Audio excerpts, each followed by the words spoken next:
You ready? Hello, I'm Nicole. I'm the dietitian. How are you doing today? I'm pretty good. Good, that's good to hear. So before we start, can I have your name and date of birth? It's Barb Smith, 1/11/49. Thank you so much. So your doctor mentioned that you had some unintentional weight loss, and I'm here to ask you some questions, and then if you're comfortable, later we can perform a nutrition-focused physical exam. Okay. All right, so before we start the exam, I just have a few questions. Okay. So how's your appetite been lately? Not too good lately. I usually have a great appetite, but in the last couple months, I guess month and a half, it's really decreased. Okay, and you said a month and a half. So when you have a meal in front of you, what is the percentage that you eat of it? Well, I used to eat 100%. I've always cleared my plate, and so now it's about 60%. Sometimes that's even a stretch. Okay, about 60%. Yeah. So can you walk through me your normal day of your eating, breakfast, lunch, dinner? Well, when I get up in the morning, sometimes I'm not hungry, so I kind of have to force myself to eat in the morning. I have maybe an egg with a piece of toast or some cereal and milk, and maybe sometimes I have a waffle, and that's about the 3 things I eat for breakfast. Okay. Maybe a bagel, with cream cheese, half a bagel. Good. With cream cheese. Okay, well that's good that you're eating something. And then for lunch, I usually just have like a sandwich, or if I'm out, I'll have, fast food, maybe a hamburger or a chicken sandwich or something. But I usually don't eat French fries. Okay. And dinner, I usually just have like a piece of meat, a salad, and a vegetable. I don't eat many potatoes for dinner. Okay, thank you for that information. So with your unintentional weight loss, do you know how many pounds that you lost? No, I don't. My scale battery was dead, so I've only been going on by the way my clothes fit me, and they're really getting very loose. My clothes that I used to wear all the time are getting pretty loose on me. Okay, well that's good that you're listening to your body, because that is a sign of weight loss when your clothes are feeling looser. Do you have any chewing or swallowing issues? No, not really. Okay. And then in the past couple months, month and a half, have you had any nausea, diarrhea, or vomiting? Nope. No? Okay, you just No, not feeling well? Yeah. Just can't? Yeah. Okay. Yeah. And do you know what you usually weigh? Yeah, I usually weigh 180. 180? Okay. All right. So, I would like to perform a nutrition physical focus exam. Okay. And this helps determining if you have fat loss, muscle wasting, or any vitamin and mineral deficiencies. So if you feel comfortable, I would like to perform that, and then we can further indicate your nutritional status. Okay, that's fine. All right. Sure. We're going to start with your hair. Okay. And this can indicate dryness, brittleness, and thinness. So if you have any of that going on, that can determine a biotin, iron, and protein or zinc deficiencies. Okay?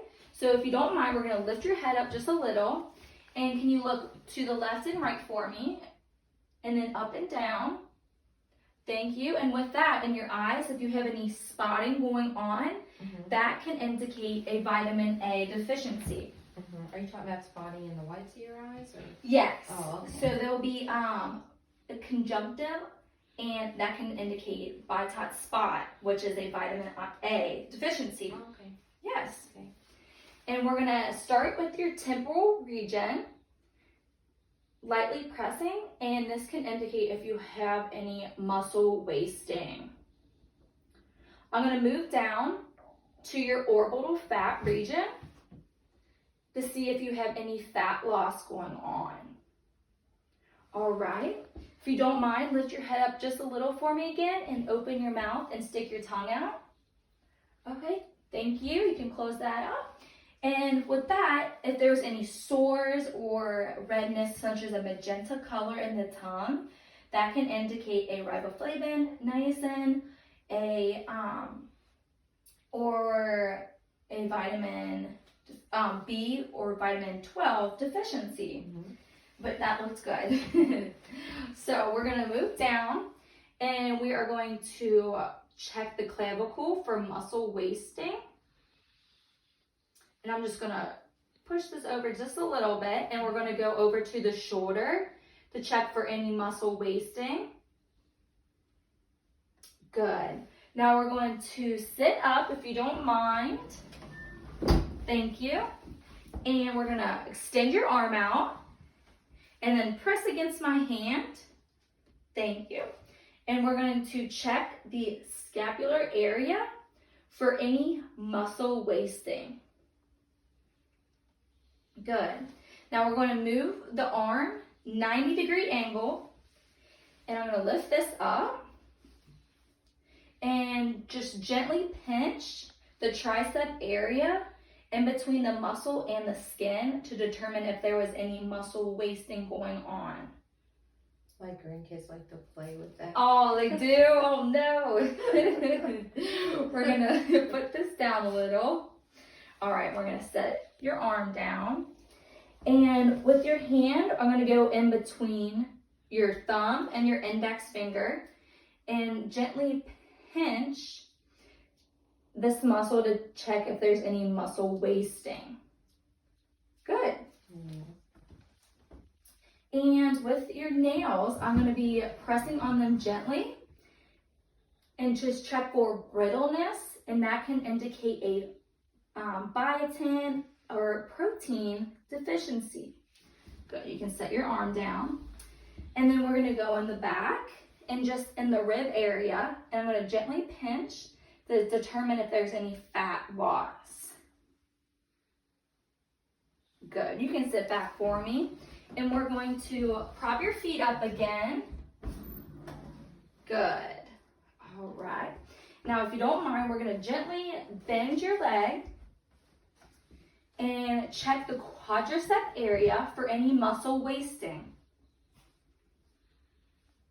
And we're going to move down. If you don't mind, I'm going to raise this up and go down to the calf area, and just like the tricep, we're going to go in between the skin and the muscle to determine if there's any muscle wasting. Good. Now we can put that down. We're going to move down to the ankle and gently press. And with this, we are determining if there's any fluid retention, such as edema. Now, if you did have edema or fluid retention, it would, and when I would press, it would slowly rise up. But since I'm pressing, it bounces back up. You do not have any fluid tension. My ankles do swell. They do swell? They do. Okay, and do you typically eat like a high sodium or salt meal, or is it just from being on your feet all day? Well, that's when they usually swell, when I'm on my feet all day, or when I'm sitting in a car for long periods of time too. Okay, now do you have a job that requires you to stand all day, or are you just always on the go? Pretty much on the go. On the go? Mm-hmm. Okay. Mm-hmm. And so do you ever realize when you have like a big heavy meal with sodium, Mm-hmm. you notice the fluid retention? Yeah, I do. Like when I eat Mexican or something, they seem to swell. Okay. And that's good that you do realize that. And yes, I love Mexican as well, but sometimes it can be high in sodium. So sometimes we just have to watch that, especially if you are retaining fluid after those meals. Maybe we can just cut back on the sodium. But if you don't, that doesn't happen a lot, you don't have to worry about it just yet. Yeah. But I will mention that to your doctor. Okay. And I appreciate you letting me perform this exam. And one last thing with the exam, I would just want to know if you have any open wounds or like purplish spots on your arms, legs, or anywhere on the body. Sometimes I get them on my chest, like little purple things that are scaly. Okay, so these purple spots, they can sometimes indicate a vitamin K or C deficiency. So just realizing that those do pop up sometimes, I'll definitely mention that to your doctor as well. And I also asked about wounds, because if you have a delayed open wound, that can indicate a lack of zinc or protein in your diet. And protein and zinc can help proper healing of a wound. So that's just always a good thing to have in the back of your head if you do see a wound that's not properly healing. Okay. But I appreciate you letting me perform this nutrition-focused physical exam, and I will talk to your doctor for a final diagnosis. Okay. Thank you so much. Thank you, Nicole. Have a good day. Bye, you too.